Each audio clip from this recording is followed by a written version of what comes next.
বৃষ্টির দিনে বিল্ডিং এর ফাউন্ডেশনের কাজটা কিভাবে করবেন? প্রিভিয়াস আসসালামু আলাইকুম।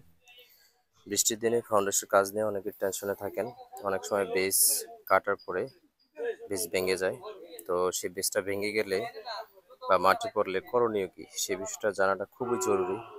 আপনি যদি বেস ক্লিয়ার না করে কাজ করেন, দেখা গেছে আপনার ফাউন্ডেশনের কাজটা কিন্তু ভালোভাবে হবে না। তো সেই কারণে অবশ্যই সে বিষয়টা জানতে হবে। তো আপনারা যারা সিসি দেন বা সিসি ছাড়া সোলিং এ কাজ করেন, এটার উপকার অপকারিতা বুঝবেন। এখানে দেখেন সিসি দেওয়ার কারণে কিন্তু ব্যাগ কাদা আনুষঙ্গিক যে বিষয়গুলো আছে সেগুলো কিন্তু সহজেই পরিষ্কার করা যাচ্ছে। এই জন্য আপনারা অবশ্যই বেসের কাজে বা ফাউন্ডেশনের কাছে সিসি ইউজ করবেন, সোলিং না করে। তো এখানে মাটিটা পরিষ্কার করে নেওয়া হয়েছে, দেখতে পাচ্ছেন। বেসে যে মাটি ভাঙছিল বা ভেঙে পড়ছিল সেই বিষয়টা পরিষ্কার করে তারপরে এখানে পানি দিয়ে ধুয়ে দেওয়া হবে। সম্পূর্ণ পরিষ্কার করার পরই আপনাকে ঢালাইয়ের কাজটা করতে হবে। তো এক্ষেত্রে তাড়াহুড়া করার কোনো সুযোগ নেই। আপনাকে অবশ্যই সম্পূর্ণ বিষয়গুলো ভালোভাবে পরিষ্কার পরিচ্ছন্ন করেই কাজ করতে হবে। তো এখানে আমরা আসছি দেখার জন্যে, প্রত্যেকটা বিষয় আমরা ক্লিয়ার করব, তারপরে কাজ করব। এই যে এখানে একটা বেস মোটামুটি আহ, পরিষ্কার করা হয়েছে।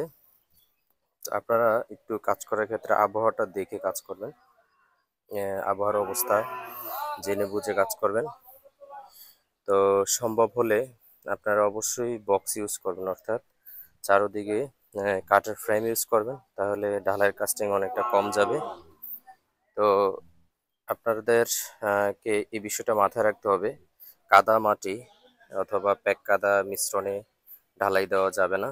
সেক্ষেত্রে আপনি এক সাইড থেকে গর্ত করে ময়লাটা উঠাই ফেলতে হবে। সেক্ষেত্রে মোটর ইউজ করতে পারেন, এখানে মাঠ পাম্প আছে, এগুলা দিয়ে পরিষ্কার করে নিতে পারেন। কাজ অনেক গুরুত্ব সহকারে করতে হবে। আমরা অনেক সময় দেখি যে বিল্ডিং এর কাজে তাড়াহুড়া করে কাজে গুরুত্ব দেওয়া হয় না, সেক্ষেত্রে আমাদের কাজের অনেক বেশি ক্ষতি হয়ে যায়। তো এখানে আহ, একটা বরুড়া 11 গ্রামে কাজ হচ্ছে, সেই কাজটা এখানে আমরা দেখতেছি এবং দেখলাম যে গতকাল বৃষ্টি হওয়ার কারণে অনেক বেশি মাটি ভেঙে গেছে এবং সেগুলা পরিষ্কার করতেছি। আমরা আসার পরে এগুলা সম্পূর্ণ পরিষ্কার করে তারপরে বেসের কাজটা এই যে দেখেন, সম্পূর্ণ পরিষ্কার করার পরে এরকম একটা কালার আসবে। এই যে এখনো অনেক বিষয় বাকি আছে, অর্থাৎ এই কাদার যে ইয়াটা আছে সেটাও উঠাই ফেলতে হবে। তো আপনারা কাজ করার ক্ষেত্রে বেশি তাড়াহুড়ো না করে অবশ্যই কাজটা যাতে সঠিক হয় সে কারণে আহ, চেষ্টা করতে হবে। তো প্রিভিয়াস আমরা যা বুঝলাম যে অবশ্যই যদি বেস বৃষ্টির কারণে বা অন্য কোনো কারণে বেসে মাটি পড়ে এরকম দেখা যায় কাদা মাটি বা এরকম অনেক সময় সাইড থেকে সাইড ভাঙতে পারে।